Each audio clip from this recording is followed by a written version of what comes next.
All righty. Well, thank you everybody for coming and taking time to hear me talk a little bit about AirWorks and more specifically about how we leverage AI and machine learning, of course, to expedite remote sensing.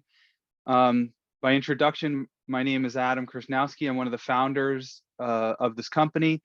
I also have a really cool title as Chief Evangelist, which means I get to do a lot of this speaking engagements and really just uh, getting out there and being with our clients and prospects and really understanding sort of the needs of this market right now, and how our technology can help that. We launched out of MIT in 2017, and I founded this company with our CEO, David Morchnick. And so that's really what fuels AirWorks. We develop algorithms, and those algorithms helps us analyze and look at massive data sets. And so we'll talk a little bit about that as we move through this presentation. It's one of the biggest challenges that we find in the market today.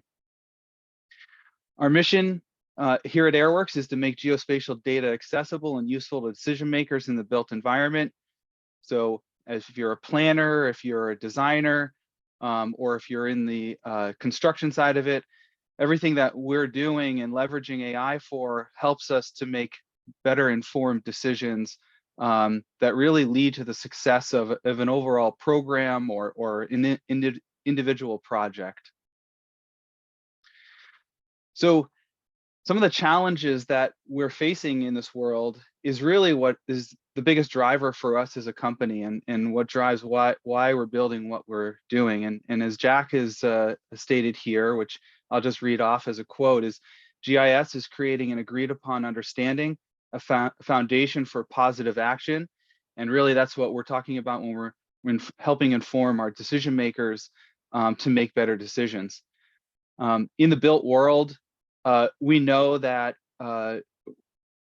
with the population growth that we see across the world, by 2050, we're going to have to build about 2 billion homes for people, which is a huge task. And currently we can't keep up with that with the means and technology, labor force, all of that. So any improvement that we can make along the way is really just a driver to be able to hit those types of expectations for humanity, really. And another huge element to that is building resilience. You know, with climate change, you know, it's really kind of posing a lot of threats to the world we live in. And so as we have to make decisions, better decisions on how we build or how we build safety systems around that, is another reason why we need to look at the data sets that are coming in and analyze that at a much faster pace than ever before. As an example, this is just Earth observations, is sort of highlighting how much imagery has actually taken off since 2000s. You can see just from satellites alone, there's been a tremendous increase in just the way that we're able to collect data. And of course, there's a lot of technologies leading into that beforehand. Our ability to launch more satellites into orbit faster than ever before. It just is putting these remote sensing tools in those places where they're now able to collect just massive amounts of data. Here's another example, maybe a little closer to Earth on the for let's say survey grade deliverables. In the early 1900s, we were only able to collect around 200 points per day with equipment, and even now with robotic total stations, field crews are only able to collect around 1,000 data points. Now with different remote sensing tools, we can collect 3 million points, and I need to change that to not to say per day, but we can get 3 million data points in an hour of collection easily these days. And what's really exciting is the onset of on-demand data. We have partnerships as a company with some of these providers where you can now just go and grab data. You don't even necessarily have to go and collect it yourself. And again, it always depends on sort of the quality that's needed. But um, again, just kind of painting the picture of, we're up against a lot when we actually have to start looking at this. And so, as data volume has increased by over 1,000 times, what this creates really is a bottleneck, because we are still manually labeling, manually extracting the valuable information from that increased volume of data. And what this really allows us to do is, um, or let's say what the industry is up against, and across the entire spectrum here, through engineering, surveyors, GIS professionals, the defense sector, insurance, emergency response, asset management, mobility. There's still the challenge of, again, processing and making sense of that data. So as we utilize client data from satellite, manned aircraft, UAVs, mobile, terrestrial scans, this is where we need AI to kind of be at that center, right at that bottleneck, to really unlock that potential. And so as we're digitizing the assets in the world, especially for the GIS, and as we're extracting features for the survey and engineering and insurance and asset management site, this really is the impetus to unlock that potential. Now, I like to use this term GIS plus AI for positive action, because we need to really look at the combination and how these start to flow together. So traditionally, we kind of started as a company more in the AEC space, and over the last year or so, we've been finding this crossover really into a more particular market, telecommunications and GIS, especially for what I'm here to talk about today. A lot of the assets that we're extracting, maybe when we first started off on the survey side, there's a real crossover into the GIS world. And as some examples, this is a site that was mainly asset management. So this was a large development in Florida, where we were asked to extract just a few features. So buildings, sidewalks, road, utilities. This is what allows us to really drive the power of AI to digitize a site like this.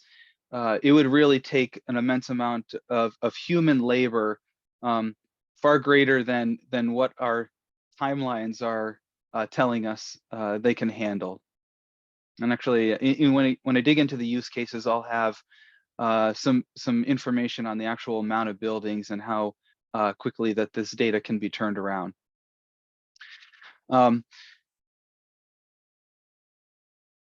Here's another example of a project that we worked on with KCI Technologies, where we go beyond just the 2D extraction into the 3D world. On our application now, we do have 3D viewing capabilities, so all of the raster and vector data that we extract can be viewed online. But again, what this is driving is just the increased speed at where we can extract that value. So if we take an average size site, maybe around 20 to 30 acres, traditionally this would have taken 40 plus hours of somebody to manually digitize. Through the processes of AI and machine learning, through AirWorks, we can now analyze that in roughly 30 minutes. As a company, I just want to pause there and just talk a little bit about the digitization side. So there are lots of forms of AI. There's lots of forms of machine learning. That's a better way to describe what AirWorks does. But there is object detection, and then there is semantic segmentation. And for as those processes, delivering vectors for the rasters that we're extracting, you would consider that semantic segmentation. And so it's a little different than object detection. If we're just looking for a point, then we can utilize something called object detection for those types of functions. Some of the use cases that we see across a pretty standard workflow, leveraging, let's say, lower res data, so satellite and manned aircraft, early on a project workflow, let's say in site feasibility, helps us to understand existing conditions without necessarily worrying too much about accuracy at that point. We have clients that really want to better understand the site. Precision and accuracy is not, say, the most important place at that moment, but we can deliver that later on in a workflow, just depending on the accuracies of that data. So as we move through different workflows and through proposals, the RFP process that allows us to better estimate projects, so we can be more competitive. If we move into conceptual designs as well, these are data sets that, or let's say, the lower res data sets can help us drive conceptual design projects. And then as we move into more detailed design and permitting and pre-construction is where we would kind of step into a higher res data set, or different remote sensing data like LiDAR and those types of things that would definitely drive the details that are needed for those types of functions. And then throughout construction, the handoff, and then the maintenance afterwards. And sorry, when I say handoff, I mean like an as-built kind of scenario. And then of course the maintenance afterwards, as in asset management, or just the monitoring the health of certain assets as well. So across the workflow, depending on the data source, there's a place for AI and ML to really drive the efficiencies during these processes. Now I'd like to get into some of the use cases that AI can drive those efficiencies. So as we look at, we have some examples of how we save project schedules, how we can deliver early design work to really kick off the planning portion, and of course design, how we can respond to RFPs faster and more accurately. And then all of this, of course, is driving the efficiencies throughout the projects. Here's a unique project where we look at a site where there's a lot of rural and heavily wooded areas, and this became a bit of a challenge for the client, something that was actually over or underestimated from the beginning. In fact, the surveyor was going to spend more time in the wooded areas, and we were going to leverage different tools, remote sensing tools through UAV, to kind of manage all of the assets outside of those wooded areas. But as time and schedules kind of kept imploding, the developer was putting a lot of pressure on the surveyor to deliver the data inside of those areas. So what we did is to look at a different data source. So originally, this site was flown with imagery, again by a drone, but because of the tight schedule, we said, how can we deploy LiDAR in this case to get through that tree canopy and to get us to the bare earth, which we really need to drive for surface and for better planning. So I kind of, sorry if I skipped ahead on those slides there, but yeah, we deployed LiDAR. It helped us drive those accuracies in those wooded areas. And also note, this was a cranberry bog, and so to try to meet or fit inside of budgets, we didn't necessarily want to extract data from areas that were no use to the client. So the actual cranberry bog itself, those were still being used, but we need to understand where roads were. And so through different tools on our web application, our clients are able to isolate just the exact areas where they want to run that extraction on, so we can be better, again, with schedule. We can be better with cost as well. So the results in here is we were able to deliver this project in days instead of months, as the surveyor was working through the overall scope. Another project that is good to highlight here is a large corridor utility project. So in this case, this was a initiative to bury overhead utilities, power utilities underground. And so leveraging, in this case, on-demand aerial imagery to run a feature extraction was very suitable. We were looking at a site that was over 40,000 plus acres. But again, how do we drive the most efficiency here is we didn't necessarily need the entire 40,000 acres. We really needed only the center of, let's say, or a buffer from the center of the lane around 60 feet on either side. So again, through different tools on our, through our site, we're able to just isolate that buffer and run that extraction. So we really increased that turnaround time by months. It allowed our client to get to the design process around, in their words, around 2.5 months before originally anticipated. Now, here's an example of a response to an RFP. So again, using on-demand imagery, we are able to understand what existing conditions are, run that feature extraction in days versus months, and really highlight areas on the site that are, maybe could be risky or could impact the schedule and cost of the overall project. So this was a decision, or let's say insights, that our client were able to use to actually win that project. So here's that site again that I was mentioning earlier. This project overall consisted of over 9,000 buildings, and to be able to use AirWorks and AI as a force multiplier drove this project. So we were able to deliver that amount of detail, not just the buildings, but all the driveways that led to those buildings, and the roads, of course, that led to that. So we increased the schedule, the turnaround time to about 3 weeks, and again, that was about many months of the original expectation.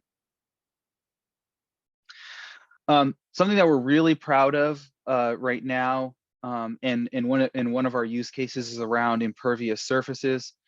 As a company, many of our clients want us to perform QC work on the AI results. And when it comes to impervious surface, this is something we've been working very hard on. That this is a true, what we call raw AI deliverable, but we look at a parcel level, the amount of impervious surface compared to the overall square footage of the site.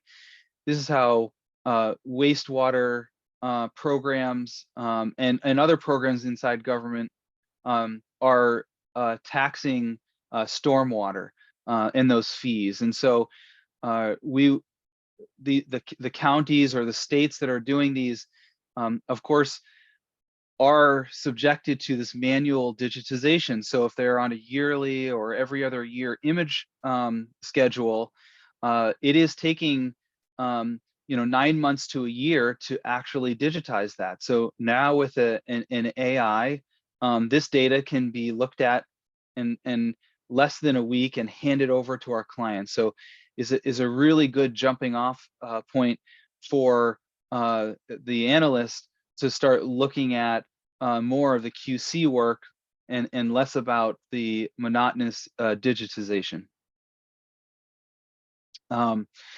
Here's again just an example. These are some of the feature classes that lead to that impervious surface calculation. So every county is a little different on what they calculate as impervious surface. Buildings, of course, is one of that, and any kind of pavement, whether it's asphalt or concrete or pavers, those types of things, walkways, driveways, pool decks. Those are all features first that have to get extracted and then combined as one large impervious surface calculation. So, for a site that has 2,000 buildings, we can crunch that data in a matter of hours, which of course leads to that increased turnaround time. Other types of projects that AI and ML is being used on. Here's an example of a Mass DOT project. This was for an overpass project, but just to produce the existing conditions. Between the surveyor and the engineer, they were looking at many months to collect that data. Drones or UAVs were actually deployed along with survey control to drive accuracies here, but we reduced that schedule by 50% just on that existing conditions. Other use cases and the ALTA survey, so that's ALTA is the American Land Title Association. And in that case, we're able to extract all the features, the civil features for this site. This is actually Margaritaville down in Florida. But we reduced that drafting time in Allen and Company's mindset by 65%, and that reduced the overall cost in-house by 25%. Actually, the site that I was talking about earlier, this is the same one, but bearing the utilities. But we were able to expedite that project start date by 2.5 months. When we look at roadway reconstruction analysis, there's another example where Kimley Horn was doing a proof of concept to the municipality here, and just to get to that meeting for the local approval of this project, we were able to reduce those costs, which enabled Kimley Horn to win a much bigger project afterwards because they were just able to reduce those costs. Another use case where we increase that turnaround time is the extraction for solar design. Again, this is on-demand data with one of our partners. So 2 to 3 inch resolution, but again, just increasing that turnaround time across the board. Through our partnership with a company called AMCE, working on waste or water and wastewater plant, again, producing existing conditions, kind of getting to make better decisions on even just pricing, planning, all of that. It was an overall 78% cost savings. And in this case, our client said that we saved them about 16 hours worth of labor. So that's those are just a few examples of where we help clients with our AI. I'll open it up for questions now if anybody has any curiosities. But if you're interested in talking more, reach out to myself at adam@airworks.io. Go check out our website. We've got a great a page on the different products and the different use cases, and you can check out a lot of content there. So thank you for your time.